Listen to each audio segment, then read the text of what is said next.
Bueno, buenas noches tengan todos. Soy el alumno Charlie Ariel Makoto.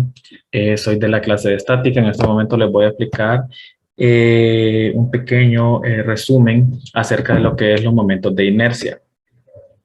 El teorema de ejes paralelos para el momento de inercia nos dice que si se conoce el momento de inercia de una área respecto a un eje dado que pasa por sus centroides, puede calcularse en el momento de inercia de este respecto a un eje paralelo al eje centroidal. Se utiliza el teorema de ejes paralelos o viceversa. También tenemos lo que es el momento de inercia de áreas compuestas. El momento de inercia de una área compuesta es igual a la suma algebraica de los compuestos de inercia de todas sus partes o componentes, como lo podemos observar en la figura que estoy marcando en la parte de abajo. También tenemos el producto de inercia de una área. En las secciones anteriores se mencionó que el momento de inercia de una área es una medida de cuánto ésta está situada y qué tan lejos de un eje. Sin embargo, el momento de inercia no es el único parámetro para caracterizar la distribución de área respecto a un eje. Aquí tenemos, podemos observar un ejemplo del teorema de ejes paralelos para el momento de inercia, del cual voy a dar una breve explicación a continuación. El teorema de ejes paralelos o el teorema de Steiner, bueno, este teorema se utiliza mucho en el cálculo del momento de inercia en figuras compuestas. Ok, miremos en esta figura lo que nos plantea el teorema. Entonces el teorema nos dice que si se pretende llegar al momento de inercia de esta área que estamos observando, en esta parte de aquí donde muestra mi cursor, nos dice que si pretendemos llegar al momento de inercia de esta área que estamos observando, el eje A' dice que el eje puede estar debajo de la figura. Entonces nosotros sabemos que el momento de inercia respecto al eje A primero va a ser igual a la integral de la distancia desde el eje A hacia el elemento diferencial de nuestro elemento diferencial de la distancia hacia el eje de diferencial de él, como se observa aquí en la figura, de A hasta A'. Entonces, este momento de inercia es igual a la integral del cuadrado por la definición del momento de inercia. Y ahí podemos observar la distancia del eje' al elemento diferencial, que es lo que podemos observar en color rojo. Aquí no sé por qué no me sale el color, pero es justo en esta área de aquí, que es desde A hasta A', y la parte donde me estoy marcando en Y. Entonces, Steiner relacionó estos dos ejes a través de una distancia de los dos ejes que podemos observar en la figura, separados por una distancia constante de la distancia de separación entre el eje A' y B', que podemos hacer en las letras color amarillo. Aquí tampoco me sale el color amarillo, pero es esta parte de acá. Ahora, si expresamos el momento de inercia desde el eje A' igual a la integral de Y, pero ese Y ya va a ser la suma de B más Y', donde Y' es la distancia del eje centroidal del elemento diferencial a lo que podemos observar aquí en la parte de la figura y en las integrales que tenemos ahí. Todo esto lo expresaremos como la suma de B más Y' y equivale a D más Y', pero como el Y está al cuadrado, que podemos observar aquí en esta parte de la integral, toca elevarlo al cuadrado también. Podemos observar que lo tenemos en paréntesis, es un binomio cuadrado perfecto, que es la parte que está abajo de la primera integral. Entonces, el desarrollo de la primera al cuadrado por D más dos veces la primera por la segunda y el soporte del área. Podemos decir que el binomio se convierte en D cuadrado más 2Y' más Y' al cuadrado, que es la parte que podemos observar aquí en color rojo, que está marcado por una flecha. Y de una vez separamos las tres integrales, que son estas que las tenemos aquí. A continuación, voy a hablar de esta integral. Bueno, empezaremos por la tercera integral de Y' al cuadrado, porque la primera es la distancia que hay desde la línea roja que vemos aquí en la parte de acá. No se mira, como les digo. Se cancelan las dos integrales y queda D al cuadrado y queda el momento de inercia respecto a un eje A', que es igual al momento de inercia respecto al eje centroidal. Y como tal, lo miramos en el valor de la figura. la distancia constante entre los dos ejes que están separados entre B y por el valor de la de la figura. Entonces, toda esta integral, al final nos queda como que el momento de inercia es igual a la inercia centroidal más el área de la distancia al cuadrado, y lo podemos expresar aquí. Ok, esto fue como una pequeña explicación acerca de lo que es el teorema de ejes paralelos. Espero que me hayan entendido y espero sea productiva la explicación que les acabo de dar hace un momento. Y solo queda decirme gracias por su atención y estamos para cualquier consulta. Buenas noches, compañeras ingeniera. Mi nombre es Seida Velázquez y en primer lugar les hablaré sobre el momento de inercia y el radio de giro de masa. Se define el radio de giro como la distancia desde el eje de giro a un punto donde podríamos suponer centrada toda la masa del cuerpo, de modo que el momento de inercia respecto a dicha eje se obtiene como el producto de la masa del cuerpo por el cuadrado del radio de giro. A continuación les presento un pequeño ejemplo y es sobre una hélice de avión. Tiene una masa de 70 kilogramos y un radio de giro de 0,5 milímetros. Haya su momento de inercia y el momento par que le comunica una aceleración de 25 radianes en 3 segundos cuadrados. Tenemos lo que es nuestra primera fórmula para sacar la inercia, que es masa por giro de radio al cuadrado. Se vamos a sustituir los valores y nos dan un total de 17,5 kilogramos por metro al cuadrado. El momento par, que es m igual a la inercia por lo que es la aceleración. Y vamos a sustituir los valores. Esto nos da un total de 437,5 newton metros. Como siguiente tema tenemos el momento de inercia de masa por integración. Esto es igual al momento de inercia respecto a un eje paralelo centroidal más el producto del área multiplicada por el cuadrado de la distancia d entre los dos ejes. A continuación tenemos lo que es un pequeño ejemplo, que es el momento de inercia en cuadrado. Aquí voy a explicar solo lo que es el momento de inercia con respecto a x, y también tenemos lo que es respecto a y. Con respecto a x tenemos integral de x es igual a la integral de y al cuadrado por dA. Tenemos lo que es el momento, la integral de dh, que va de h a 0, que esto significa que nuestro cuadrado se va a dividir en pequeños rectángulos que van a ser sumados desde 0 hasta h. Entonces tenemos integral de h de 0, y al cuadrado, p y de y. Aquí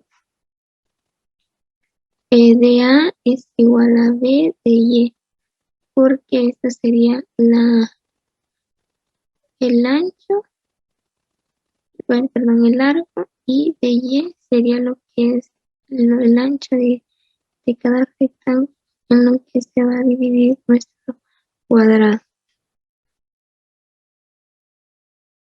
Y aquí tenemos en b, nos queda la integral de entre sería h de y cuadrado de y. Vamos a tomar el momento de inercia de y al cuadrado.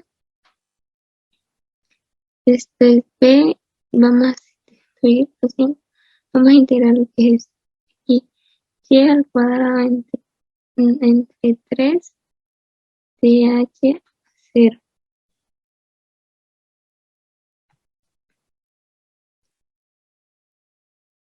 Lo evaluamos entre 0 y H y vamos a reemplazar B entre paréntesis de H al cubo entre 3 menos 0 cubo entre 3 y esto se elimina y nos quedaría integral de x igual a 1/3 b h al cubo.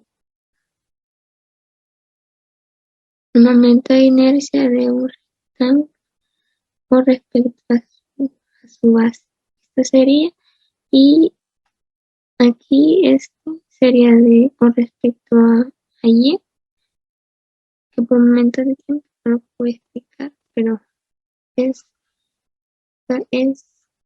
el mismo método para sacarlo, nomás que aquí vamos sobre h sobre y aquí tenemos h sobre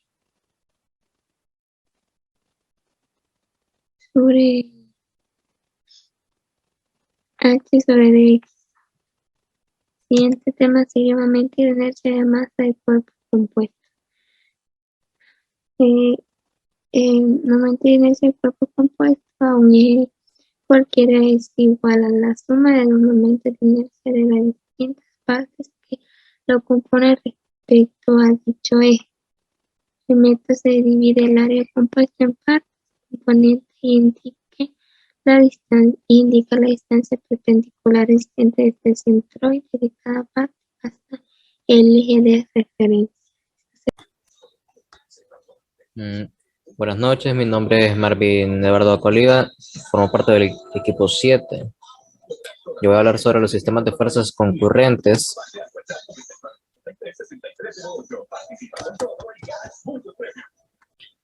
Los sistemas de fuerzas concurrentes se conocen como sistemas de fuerzas concurrentes a las fuerzas cuyas líneas de acción se intersectan en un punto.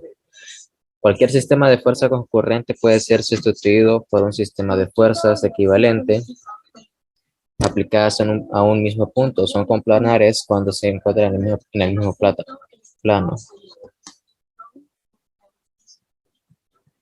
Lo que son los componentes rectangulares en una fuerza.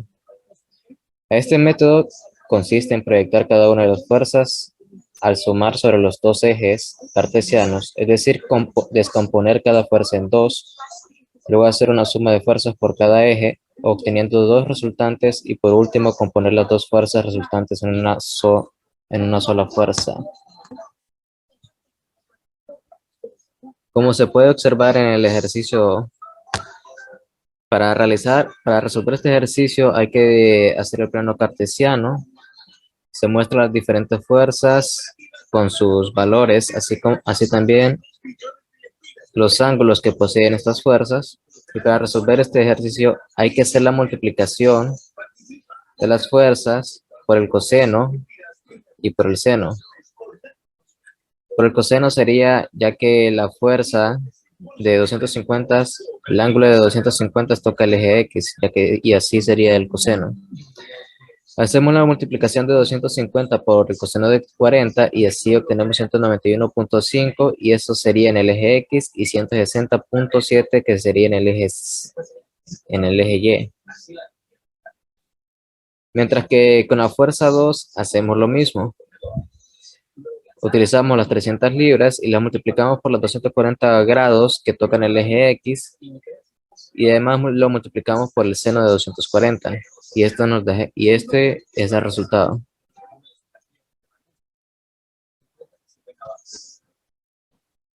El siguiente tema es el sistema de equivalentes de fuerzas y momentos, que dice que un sistema de fuerzas equivalentes es aquel que produce los mismos efectos externos sobre el cuerpo. Como se muestra en el ejercicio que se este ejercicio, se muestra un objeto con diferentes fuerzas, ya sea externas o internas, y también muestran la distancia que tiene el objeto. Para realizar este ejercicio hay que identificar con un diagrama de cuerpo libre las diferentes fuerzas, así como también la distancia que tiene el objeto. Se tiene que identificar el ángulo que tiene este objeto, identificar cuál es el coseno y el seno del ángulo. Hacemos sus respectivas multiplicaciones, 800 por el coseno de 60 grados, y eso nos da 400 en el fx, y en fy nos da 800 por seno de 60, que nos da 693.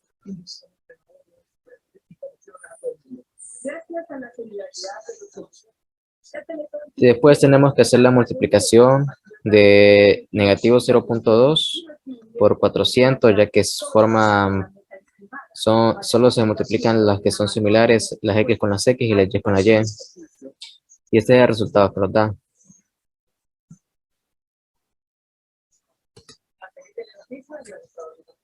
El siguiente tema es sobre los equilibrios de cuerpos rígidos. El estudio del equilibrio de un cuerpo rígido consiste básicamente en conocer todas las fuerzas, incluidos los pares que actúan sobre él para mantener ese estado. Se analizarán las fuerzas externas que actúan sobre el cuerpo, es decir, las fuerzas que otros cuerpos unidos o en contacto con él le ejercen. Estas fuerzas son las fuerzas aplicadas por contacto, el peso y las reacciones de apoyo. Como podemos observar en este dibujo, podemos ver que tiene diferentes tipos de apoyo, tipos de apoyo con rodamiento y tipo de apoyo fijo. Posee las fuerzas externas, que son 15 kits, 6 kits y también 6 kits. También está dividido por la distancia de esta viga. Primero, para resolver este tipo de ejercicios hay que dibujar el diagrama de cuerpo libre. Y con el diagrama de cuerpo libre hay que dibujar las fuerzas externas, que son estos tres, el 15, el 6 y el 6. Además de dibujar la distancia de la viga. Y también poner o colocar las reacciones cuando solo existe una reacción, cuando el apoyo es con rodillos, y existen dos reacciones en el eje X y en el eje Y cuando es de tipo fijo.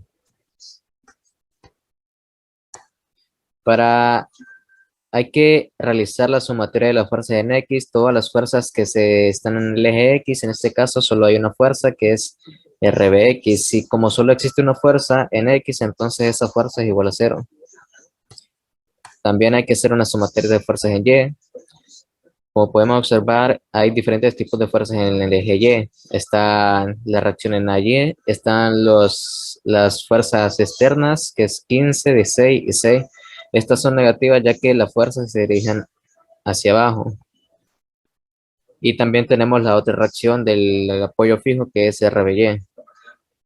Realizamos la suma de 15 y los dos 6 y nos da negativo 27 y nos queda como incógnitas las dos reacciones, la reacción en A y la reacción en B. Para encontrar estas reacciones tenemos que hacer los momentos.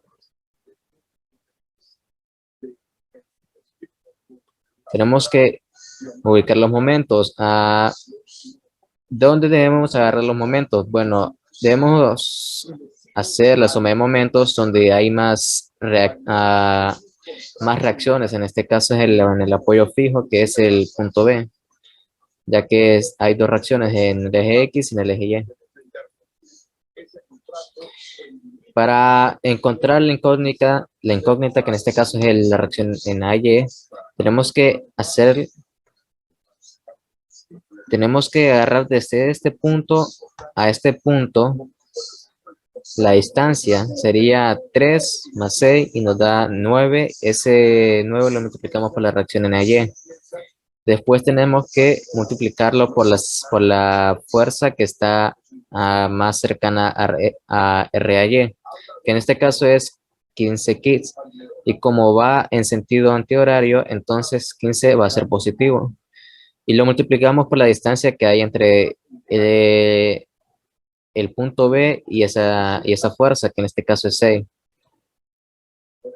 Después tenemos la otra distancia, que es 6 kits. Podemos observar que solo hay 2 pies de distancia. Y como nuestro punto central es el punto B, y este punto y esta fuerza de 6 kits hace que la vía gire en un sentido horario, entonces la reacción o la fuerza será negativa. Y también sería, con los otros 6 kits, se suma estos otros 2 pies y se multiplica por 4. Hacemos las respectivas multiplicaciones. Nos da 54. Ese 54 lo despejamos hacia el otro lado de la igualdad. Y en cuanto al negativo 9, lo mandamos a dividir. Hacemos la división entre 54 entre 9 y nos da 6 kits. Y ese será RAY. Colocamos ese 6 kits en esta ecuación. Lo sustituimos por el resultado que acabamos de encontrar en la suma de momentos y hacemos su respectiva suma o resta. Y al momento de hacer la resta y suma, nos da 21 kits y así encontramos la reacción RBY.